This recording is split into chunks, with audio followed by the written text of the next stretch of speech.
All right. I'm now joined by the newest Forbes 30 under 30, none other than NFL super agent, business manager. It's Zac Hiller, loyalty above all, LAA as it has on his hat there. Man, how you doing today? Doing great. Thank you for having me. Gotta Pre- gotta gotta rep the brand. Always got to be repping. It's my favorite. Appreciate you taking the time, man. $100 million worth of contracts before the age of 30. I mean, that's pretty good. Yep, it's pretty. Yeah. If you understand NFL contracts, the big number sometimes isn't as important, but obviously it is a milestone. But and yeah, I mean, just lucky to be in the lives of some pretty impressive football players so far to date, and that's just kind of how I look at it. They do all the work. Um, that earns that number. I kind of just get to piece it together for them at the end. So Yeah, and obviously, when I say that, and when Forbes puts it out there, right, it's a great, juicy thing to put yeah, out there to oh, get it's it. definitely true. It's just yeah, 100%. Everything publicity, marketing, everything's marketing, publicity. So Yeah, well, it's crazy because baseball, basketball contracts are fully guaranteed. The most important thing, as you know better than me, right, is the guaranteed money. And obviously, even if that's not 60 million for Dalvin, there's a massive amount of guaranteed money that, like, at the end of the day, I'm sure what you care about most is, like, no matter what happens, your guys are going to be good. 100%, exactly. Yes, yes. But listen, you have to do a contract regardless if it says 400 million or 300 million or $1 billion. You have to do that contract for them to have the ability to earn it. So yes, going back like we're saying, like in basketball and baseball, that huge number is different than it obviously applies to football. But I've done a pretty good job, and yes, the most important thing is what the clients earn and they put away in their pocket, and that's most important to me. Yeah, if anyone hasn't or couldn't cue into what we're talking about here, obviously you negotiated Dalvin Cook's extension in the offseason. Of course, it's always big headlines whenever a running back or any high-profile athlete gets an extension. And I'm sure that in a lot of ways enabled you to get maybe the attention of the Forbes 30 under 30 crew. So I actually wanted to jump into, before anything else, just sort of what was that process like for you? How does that even come about? The contract or the contract Uh, process or But for I do want to get into Delvin, but I meant specifically like Forbes getting oh, you getting on their radar. oh, I really don't know. So I happened to connect with one of the sports business writers on about a few months back on what I was working out with my agency in the sense where uh, changing the marketplace for my clients' memorabilia and their merchandise. I just created my own website with my own platform that just allows them to upload whatever they'd like to sell direct to consumer and then keep the majority of the revenue. And a lot of people don't understand the signed memorabilia industry, which is ginormous, and the way that it used to work and still kind of does work with the players that I guess haven't read the Forbes article or haven't learned about me yet and what I'm doing for my clients is that you have either these major companies that they come to a player and they're like, hey, we're gonna give you this big check and you're gonna sign thousands of items, right? So like let's say they come to you and they're like, hey, I'm gonna give you $100,000, which sounds great, but you're gonna sign 5,000 signatures for me, right? So what does that break down to? That breaks down to $20 a signature. And now you're gonna sign, let's say, a $10 football that now that company has put $20 to you, $10 to the football, so that's $30 total, right? That football became more valuable because your signature's on it. They might go sell that football for now $200, right?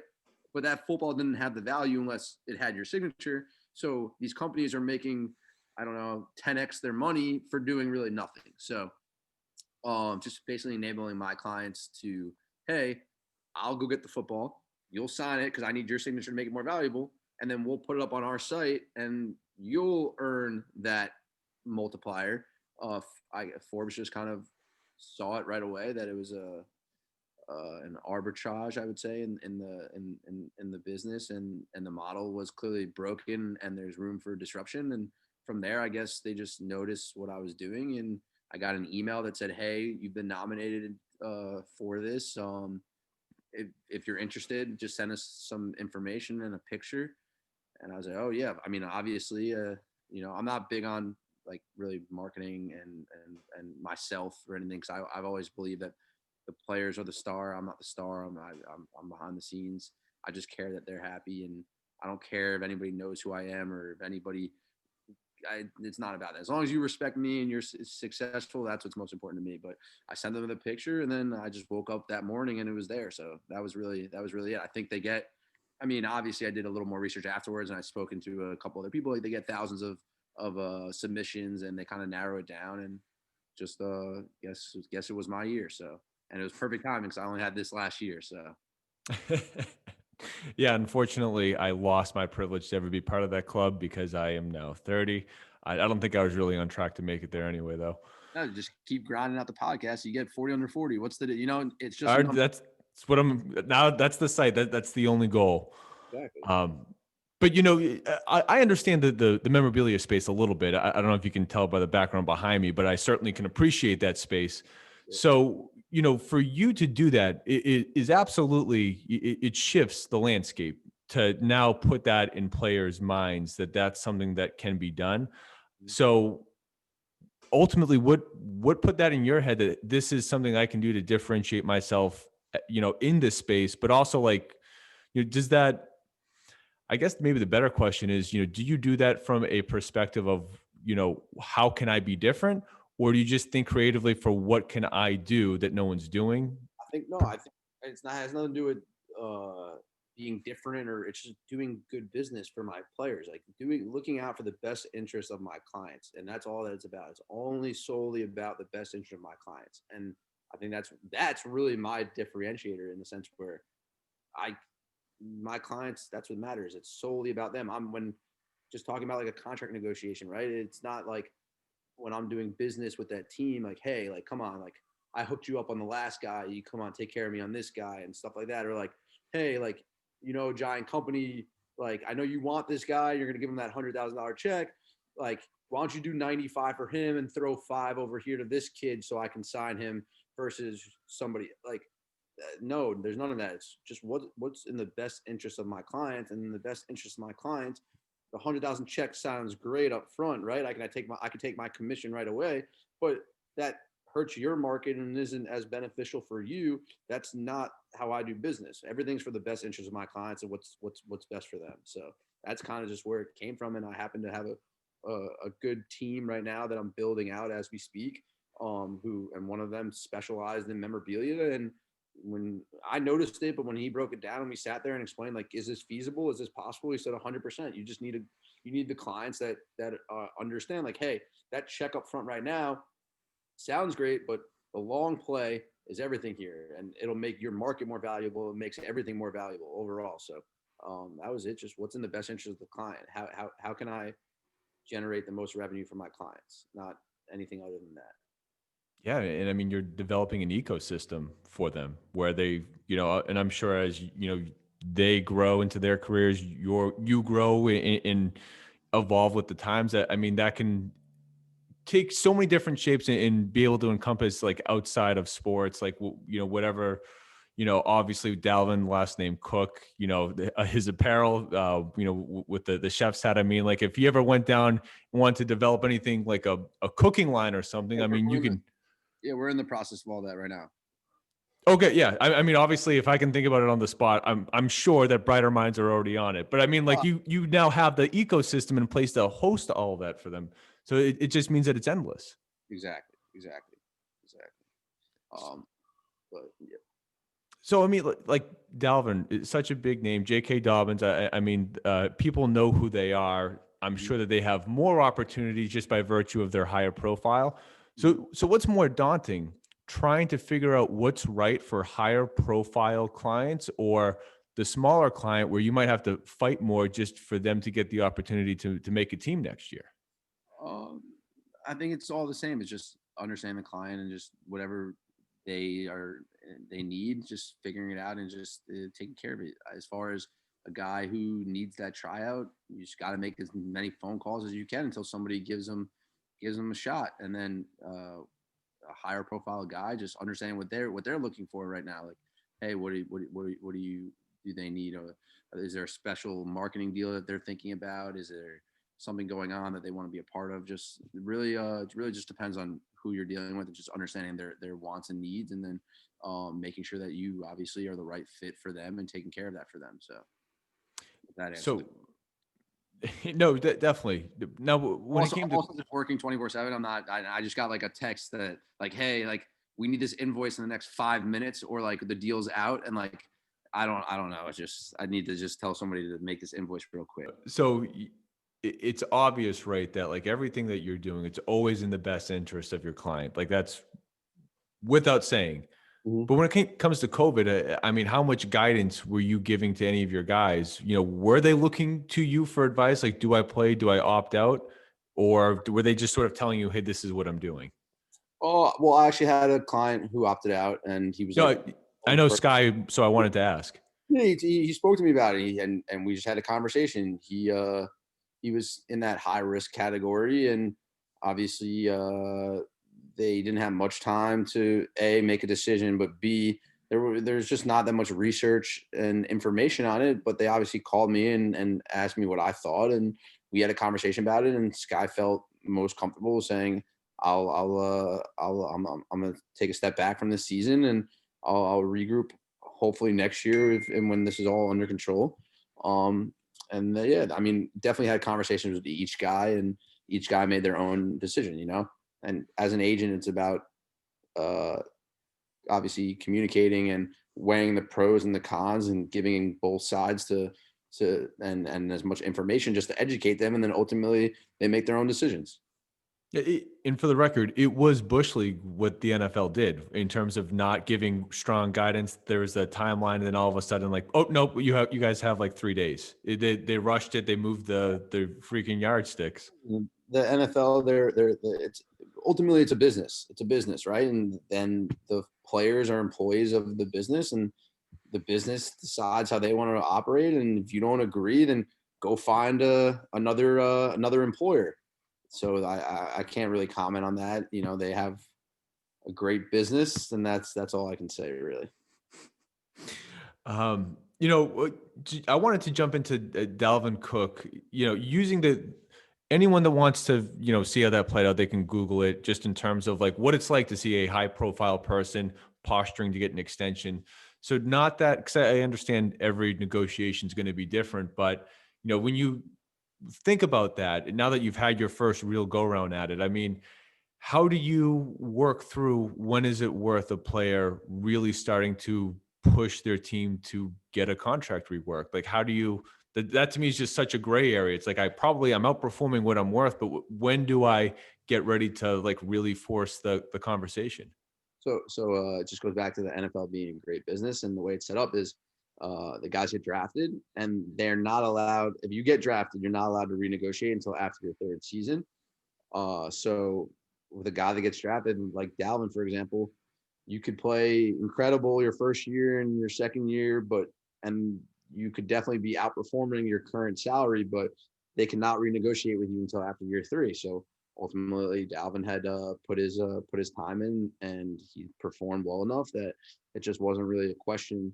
Um, if he was going to get a new contract, it was just really the amount. So he put his 3 years in, and it was time. And obviously, because again, they're a great business, it's a negotiation. I'm sure that they're not going to be like, oh, yeah, let's just write the check. There's going to be a little bit of back and forth to figure out what that number is. So, when, as an agent, do you have to weigh doing anything publicly on behalf of your client, making any sort of statements, any sort of commentary? And how much do you have to push them them, meaning your client, to either speak up or stay silent? I mean, I'm sure it's kind of like two different fronts that you have to worry about. Oh yeah, I mean, I think ultimately you never want to just air out business. You know, you want to Yeah, just of course.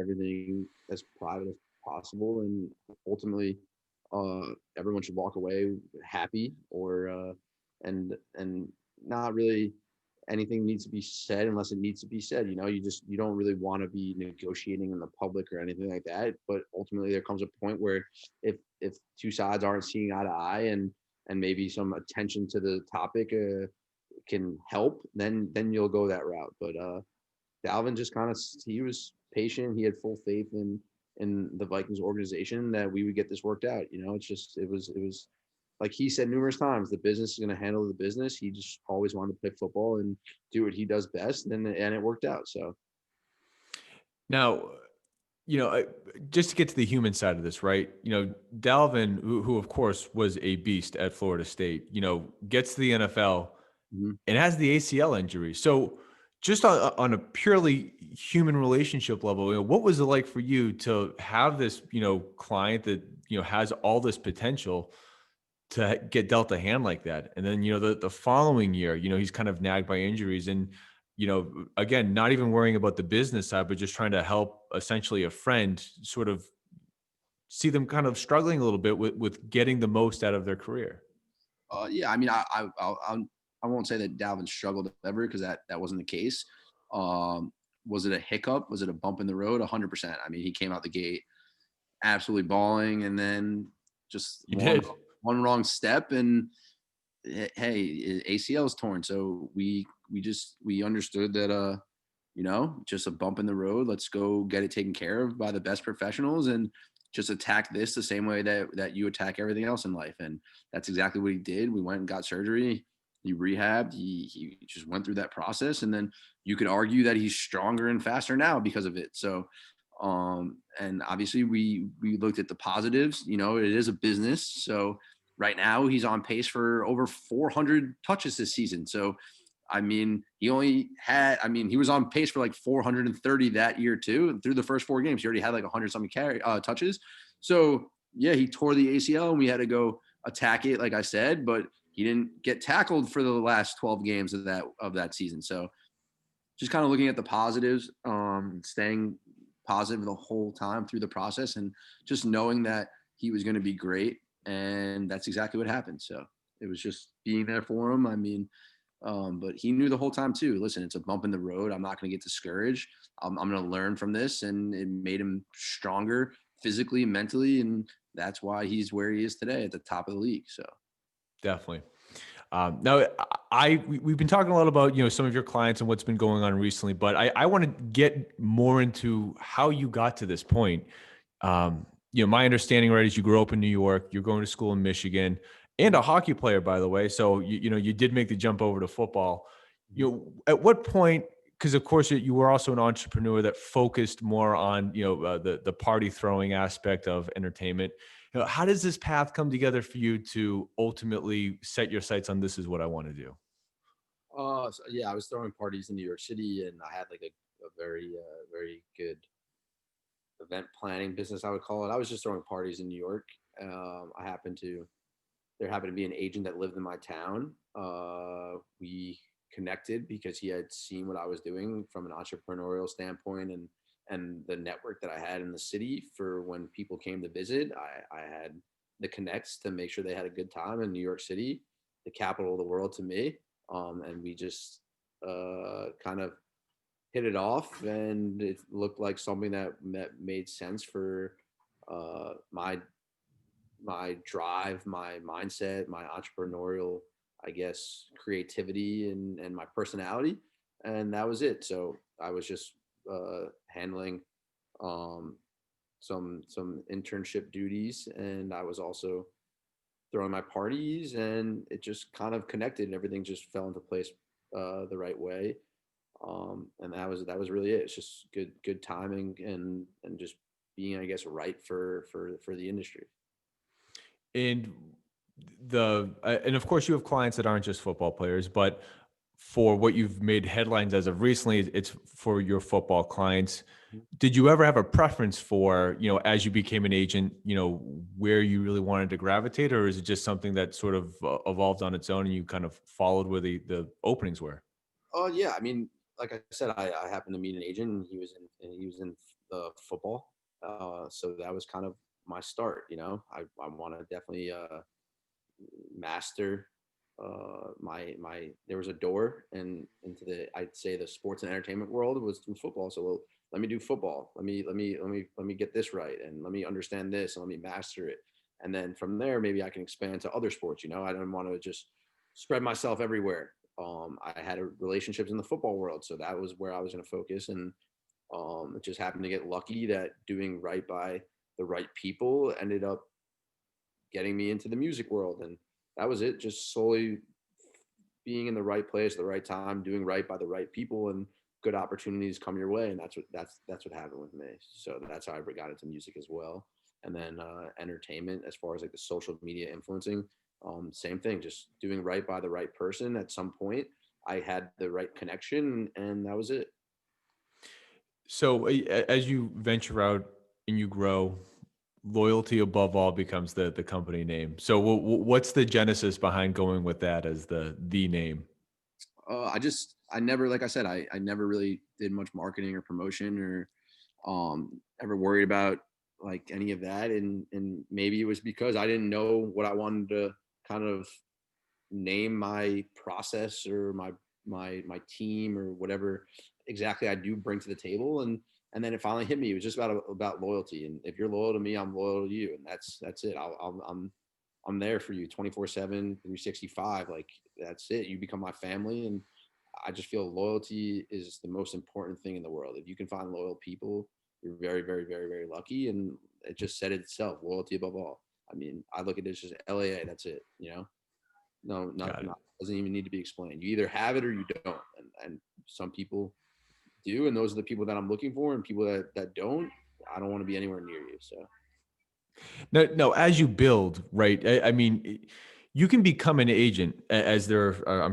I don't know how many hundreds or thousands of agents there are out there, but like for you to get to being on the Forbes 30 under 30 and mhm, everything that I'm sure you're going to accomplish in the coming years, right? I'd imagine that goal setting's a part of that.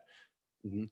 Do you have any process or tips or anything that you would share with anyone about how to set goals for yourself so that you can conquer what some might say is impractical or even impossible so quickly? I would say just kind of know who you are, know what you stand for, know what you believe in, and just visualize and understand what it takes. And a good example for me would be that like I just said, like LAA, maybe I didn't feel it. I didn't know what I wanted to call whatever this was. But at the same time, like you said, there's thousands of agents, probably more. I don't know. But what's an agency that doesn't have clients? It's nothing, like you can just go get certified as a football agent. Great. And you can tell everybody you're a football agent. Like, cool. Like, what does that do for you? Like for me, I recognize that from the jump. So when obviously I was very lucky and blessed to have the opportunity to work with a guy like Dalvin, who was a superstar coming out of Florida State. It was just, like I said beforehand, like it was never about me. It was always about Dalvin. What was best for Dalvin? What was in his best interest? And that's how I've looked at every single client. And I just recognized that, hey, you can go and do all these podcasts and all these interviews and blah, blah, blah. But if Dalvin doesn't get to that second contract and he doesn't have that generational wealth that he is good for the rest of his life, nobody's going to read those interviews or listen to those podcasts. So until you get that point, you don't take your eye off of what's important, and that's Dalvin Cook's success. And that's just kind of what I recognize, and I respect it, and I think just that's what it was. Is just knowing exactly what you want and what you want to build, and putting the right situations. And in my case, it was putting the right people and above yourself. And that's why I was loyal to him, and loyalty above all. And that was it. Just doing what you need to do to get to where you want to go. And only you know that, and only you could figure that out. For sure. Now, do you pay any attention to like what other agencies or big name agents are doing? No, not at all. Zero. Good. I mean, I just, it's easy to, find some of them. So I don't know, most You people, won't right, see try to benchmark themselves against someone else. You won't see a single interview. You won't see a single podcast. You won't see a single picture on the internet of me and Dalvin or any of my other clients until really the last couple of weeks, because I now do believe that I know the exact process to take a football player from college through the league and stay on the right path so that they can get that second contract and generational wealth. And that's why now I want to provide that process and that service, which is LAA, to everybody. And that's what I'm doing now. But no, I don't worry about anybody else. They whatever they're doing, that's for them to do. I know what I need to do. I know what my process is and what I bring to the table, and I know the people that I want to work with. So I just worry about me. Yeah. Yeah. No, as you said, the proof is in the process. You have it now. Proof of concept. Do you hear the background? Should I go shut that door? No, don't worry about it. I mean, we're about to wrap up. I mean, oh, Jesus, I was sitting on my leg and I fell asleep. Just really like the one last thing I wanted to ask, and you alluded to it, right? Because if you're going to be helping kids go from college all the way through their pro career, what's a big thing that's changing in the college landscape? Name, image, likeness. I mean, how much has that, and who knows where it's going to go, right? But at least knowing that this is something that athletes will be able to capitalize on, how much does that change the landscape, or even how you think about when the process should start with a young athlete for kind of worrying about that business part of their life? I think that I can't really get into all that right now because I mean, I'm gonna do a lot of this in the next couple of months, and I don't really want to go there until it's really official.